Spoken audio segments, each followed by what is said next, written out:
यो WhatsApp guys, कैसे हो आप सभी लोग। Welcome back to another study video. So guys यार, आज हम लोग पढ़ने जा रहे हैं क्लास 12th इंग्लिश का चैप्टर नंबर 4, जिसका नाम है द रैट ट्रैप। इस चैप्टर के जो ऑथर हैं उनका नाम है शेल्मा लेगरलॉफ, जो कि एक स्वीडिश राइटर हैं। और इनकी जो जितनी भी स्टोरीज रहती है ना, वो एक ही थीम के इर्द गिर्द घूमती रहती हैं। तो ये भी उन्हीं में से एक है। तो इस चैप्टर का नाम है द रैट ट्रैप। ठीक है, द रैट ट्रैप मतलब होता है चूहे का पिंजरा। और इस चैप्टर की जो थीम है वो है the essential goodness in a human being can be awakened through understanding and love. इसका सिंपल मीनिंग ये हुआ कि लव एंड केयर के जरिए हम लोग किसी भी ह्यूमन बीइंग के अंदर की जो एसेंशियल गुडनेस है उसे उभार कर ला सकते हैं। तो चैप्टर की स्टार्टिंग में जो ऑथर हैं वो हमें एक इंसान के बारे में बता रही हैं, जिसके बहुत सारे नाम दिए गए हैं इस बुक में, जैसे कि रेड ट्रैप सेलर, वेगामॉन्ड, पेडलर और बहुत सारे। अब जिस इंसान के बारे में जो ऑथर हमें बता रही थी उसके बारे में थोड़ा जान लेते हैं। वो जो आदमी होता है वो एक रेड ट्रैप सेलर होता है, जो कि रेड ट्रैप बनाता है वायर के, लेकिन वो उतना ज़्यादा प्रोफेशनल नहीं होता है, फिर भी वो उसे सेल करता है। वो जो रॉ मटेरियल यूज़ करता था उसे बनाने में, वो या तो कहीं से बैग करके लाता था या तो फिर चोरी करके लाता था। ज़्यादातर वो फार्म्स से चोरी करके लाता था और स्टोर्स से। और वो जो रेड ट्रैप्स बनाता था वो बहुत ज़्यादा ऑड तरीके से बनाता था, बहुत ज़्यादा अलग तरीके से। लेकिन उसका जो बिज़नेस था रेड ट्रैप सेलिंग का, वो उतने अच्छे से काम नहीं करता है और वो डिपेंड होता है सिर्फ बैगिंग में और थोड़ी बहुत चोरी चकारी में। इसका मतलब सिंपली ये हुआ कि वो सिर्फ भीख मांगने और छोटी छोटी चोरी करने से ही अपने आप को सरवाइव कर पाता था। साथ ही वो बहुत ज़्यादा फटे पुराने कपड़े पहनता था। उसके जो चीक्स थे वो अंदर धंस चुके थे और उसकी जो आईज थी वो हंगर को शो कर रही थी। यहाँ पे ऑथर हमें बता रही हैं कि जो वेगामाउंड की ज़िंदगी होती है, जो लाइफ होती है, वो बहुत ज़्यादा बेकार होती है और कुछ भी उनकी लाइफ में एक्साइटिंग नहीं होता है। वेगाबाउंड यानी इधर उधर भटकने वाले लोग, जिनका कोई ठिकाना नहीं होता, कोई घर नहीं होता, स्पेसिफिक कोई जगह नहीं होती जहाँ पे वो रहते हों, कहीं पर जो भटकते रहते हैं। अब जो ऑथर हैं वो हमें बता रही हैं कि ये जो रेड ट्रैप सेलर है, जो कि वेगाबाउंड है, ये अकेला रहता है, रोड पर भटकता रहता है, घूमता रहता है। तो अलग अलग चीज़ें, अलग अलग बातें अपने मन में लाता है, अलग अलग थॉट्स अपने दिमाग में लाता है और सोच विचार करता रहता है। अब एक दिन अचानक से जो हमारा रेड ट्रैप सेलर वेगाबाउंड है, उसके दिमाग में एक थॉट आता है जो कि उसे बहुत ज़्यादा इंटरटेनिंग लगता है। वो ये सोचता है कि ये जो पूरा वर्ल्ड है ये एक रेड ट्रैप है, एक चूहे का पिंजरा है। According to the rat trap seller, ये जो पूरी दुनिया है जिसमें लैंड है, ज़मीन है, समुद्र हैं, पूरे जो विलेजेस हैं, पूरी जो सिटीज़ हैं, ये सब कुछ एक रेड ट्रैप है। अब यार तुम लोग कुछ लिख रहे होगे, नोट डाउन कर रहे हो, कुछ 2 मिनट के लिए रुक जाओ, क्योंकि ये जो टॉपिक है, ये जो सेंटेंस अब मैं बताने जा रहा हूँ, ये बहुत इंपॉर्टेंट है और इसी में सब बच्चों को कन्फ्यूज़न होता है। हाँ, तो जो रेड ट्रैप सेलर है ये यह कह रहा है कि जो भी ये वर्ल्ड है ये रेड ट्रैप है, ठीक है, लेकिन इसमें जो बेट है, बेट यानी कि इंसानों को ललचाने की या फिर चूहे को ललचाने की जो चीज़ होती है, वो आप लोग ने देखा ही होगा कि चूहे को पकड़ने के लिए जो रेड ट्रैप बिछाया जाता है उस पर या तो रोटी का टुकड़ा लगाते हैं या फिर चीज़ लगाते हैं। तो उसी प्रकार जो इंसानों को फंसाने के लिए जो रेड ट्रैप है ये पूरा वर्ल्ड है, ठीक है। और इसका जो बेट है, जो बेट यूज़ हो रहा है वो क्या है, वो है वेल्थ, जॉय और भी पूरी सर्वाइवल की चीज़ें, जैसे कि धन दौलत, पैसा और ईटिंग, शेल्टर, रहने की जगह, मेरा अच्छा मकान हो, ये वो दुनिया भर का। तो जैसे ही जो इंसान है इन बेट की तरफ अट्रैक्ट होता है, वैसे ही जो रेड ट्रैप का जो द्वार है वो क्लोज हो जाता है और जो इंसान है वो रेड ट्रैप में फंस जाता है। और ये सब होने के बाद जो इंसान है वो अपनी लाइफ को अच्छे से एंजॉय कर ही नहीं पाता है और यही सब चीज़ों में फंस जाता है। अब ये सब जो थॉट हैं ये हमारे रेड ट्रैप सेलर के दिमाग में क्यों आ रहे हैं, आखिर इसका रीज़न है क्या? आखिर ऐसा इसलिए था क्योंकि जो रेड ट्रैप सेलर है वो जहाँ पर भी जाता था उसे कोई भी अच्छे से ट्रीट नहीं करता था, ठीक है, और काइंडली उससे कोई भी बात नहीं करता था। जो पैडलर है वो हमेशा वर्ल्ड के बारे में बेकार ही बातें सोचता था कि जो वर्ल्ड है ये बहुत बेकार है। तो भाई लोग, कॉमन सी बात है यार, उसके साथ कोई अच्छे से ट्रीट करता ही नहीं था, सब काइंडलेस बिहेवियर करते थे, तो उसका ये ऐसा सोचना जायज़ है। वो हमेशा यही सोचता रहता था कि ये जो वर्ल्ड है ये कितना ज़्यादा बेकार है, कितना ज़्यादा काइंडलेस है, और उन्हीं लोगों के बारे में सोचता रहता था जो लोग इस रैट ट्रैप में फंस चुके हैं। इसके बाद जो ऑथर हैं वो हमें बता रही हैं कि एक बार एक शाम को जब अंधेरा हो चुका था, उसके बाद जो पैडलर है वो घूमता रहता है, कहाँ पे, रोड के साइड से बहुत धीरे धीरे चलता रहता है, ठीक है। फिर उसे एक लाइट ग्रे कॉटेज दिखता है, एक हाउस दिखता है, जहाँ पर वो जाता है और डोर को नॉक करता है। लेकिन इस बार जो होता है वो काफ़ी ज़्यादा स्ट्रेंज था।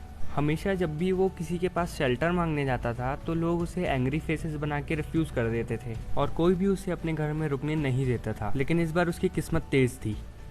उस कॉटेज का जो मालिक था वो एक ओल्ड मैन था, जो कि उसे देखकर बहुत ज़्यादा खुश हो जाता है और उसे खुशी खुशी अंदर आने के लिए कहता है, क्योंकि जो ओल्ड मैन था ना ही उसकी कोई वाइफ थी ना ही बच्चे, तो वो अपनी लोनलीनेस को शेयर करना चाहता था, यानी कि अपना अकेलापन दूर करना चाहता था।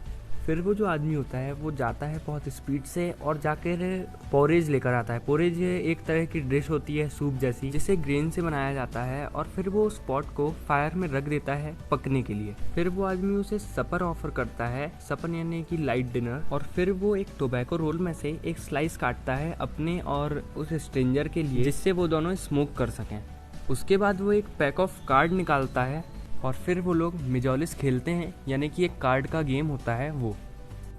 जब तक वो लोग सो नहीं जाते तब तक वो मिजोलिस खेलते रहते हैं। उसके बाद जो बूढ़ा आदमी होता है वो उतना ही जेनरस था अपने सीक्रेट्स शो करने के लिए उस स्ट्रेंजर के सामने, जितना कि वो टोबैको और मील ऑफर करने में था। वो अपनी पूरी वर्थ के बारे में बता देता है कि मैंने कितने पैसे कमाया हूँ, मैं जब जवान था तब क्या करता था, ये वो। फिर वो ओल्ड मैन पैडलर को बताता है कि जब वो जवान था, जब उसके अच्छे दिन चल रहे थे, तब वो एक रामसुजो आयरन वर्क्स में काम करता था और उसकी पोस्ट थी क्राफ्टर की। उसके बाद वो बताता है कि अब वो बूढ़ा हो चुका है और दिन ब दिन का काम नहीं कर सकता, दिन भर का काम, इसीलिए उसे फाइनेंशियली सपोर्ट करने के लिए उसके पास एक गाय है, और उसकी जो काऊ है वो भी बहुत ज़्यादा स्ट्रेंज है। वो अकेले ही इतना मिल्क प्रोड्यूस कर देती है कि उसे बाकी की ज़रूरत ही नहीं पड़ती। उसकी जो गाय है वो अकेले ही इतना दूध प्रोड्यूस कर देती है कि वो क्रीमरी में जाके उसे बेच सकता है आराम से। क्रीमरी यानी कि जहाँ पर दूध प्रोसेस होता है। फिर जो ओल्ड मैन है वो बताता है कि पिछले ही महीने उसने अपना जो पेमेंट है वो वहाँ से जाकर कलेक्ट किया है, जो कि था 30 क्रोनर्स। और ये सब कुछ जब ओल्ड मैन बता रहा होता है तब जो स्ट्रेंजर था हमारा पैडलर, उसका जो फेस था वो बिल्कुल अनबिलीवेबल था, उसे कुछ भी विश्वास नहीं हो रहा था उसकी बातों में। उसके बाद जो ओल्ड मैन है उसे लगता है कि इसे मेरी बातों पर विश्वास नहीं हो रहा है, तो फिर वो जाता है, एक विंडो रहती है उसके पास और वहाँ पर अपना पाउच टंगा रहता है उसका, उसे निकाल कर लाता है। उस लेदर पाउच में रखे रहते हैं उसके 30 क्रोनर्स, और फिर वो जो 3 क्रोनर्स रहते हैं 10 क्रोनर के 3 नोट निकाल के उसे दिखाता है, किसे, अपने पैडलर को, और फिर उसे वापस उस लेदर के पाउच में रख देता है। फिर अगले दिन जब पैडलर सोकर उठता है तो बहुत ज़्यादा अच्छा मौसम हो रखा होता है, और जो ओल्ड मैन है वो बहुत ज़्यादा जल्दी में रहता है क्योंकि उसे अपने काऊ का मिल्क निकालने जाना होता है। फिर पैडलर भी सोचता है कि जब घर का मालिक ही यहाँ पर नहीं रहेगा तो मेरा यहाँ रहने का कोई मतलब है ही नहीं, इसलिए फिर वो भी सो के उठ जाता है और वो दोनों साथ में ही घर को छोड़ देते हैं। फिर जो ओल्ड मैन है वो उस घर की कीज़ को अपने साथ लेकर चला जाता है, और जो हमारा रेड ट्रैप सेलर है वो भी उसे गुड बाय थैंक यू कह के वहाँ से चले जाता है।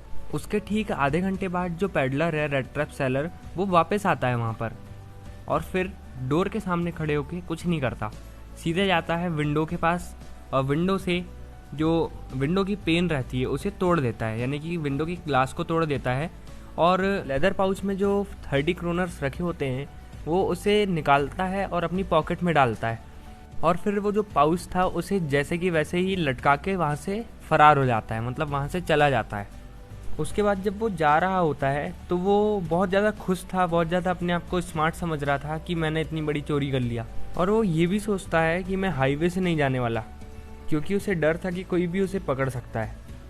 फिर वो टर्न हो जाता है, रोड से नीचे उतर जाता है और जाता है सीधे जंगल की ओर।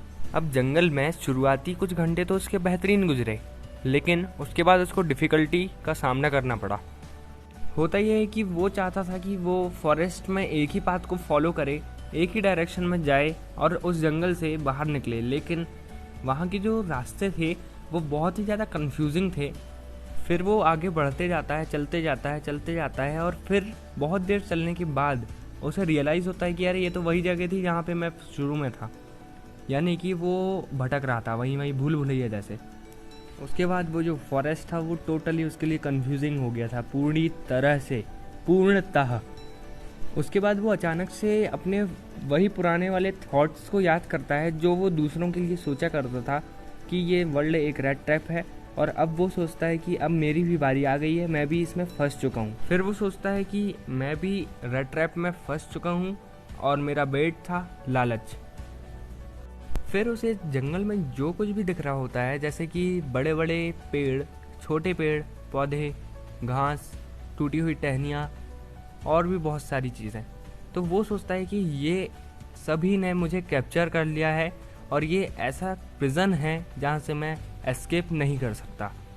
इसके बाद ऑथर हमें बता रही हैं कि वो जो टाइम था वो लेट दिसंबर का था, यानी कि दिसंबर का जो आखिरी का सप्ताह होता है ना, वो तो उस टाइम पे जो ठंड पड़ती है वो काफ़ी ज़्यादा होती है, और क्योंकि अब शाम हो चुकी थी इसलिए जो अंधेरा था वो भी बढ़ते जा रहा था फॉरेस्ट में, और अब जो पेडलर था उसके लिए वहाँ पर सरवाइव करना कठिन होते जा रहा था, उसके लिए खतरा बढ़ते जा रहा था। जंगली जानवरों का खतरा फॉरेस्ट में होता ही है, और फिर जो डार्कनेस है वो फॉरेस्ट में बढ़ती ही जा रही थी, उसके कारण जो उसकी उदासी थी वो भी बढ़ती जा रही थी।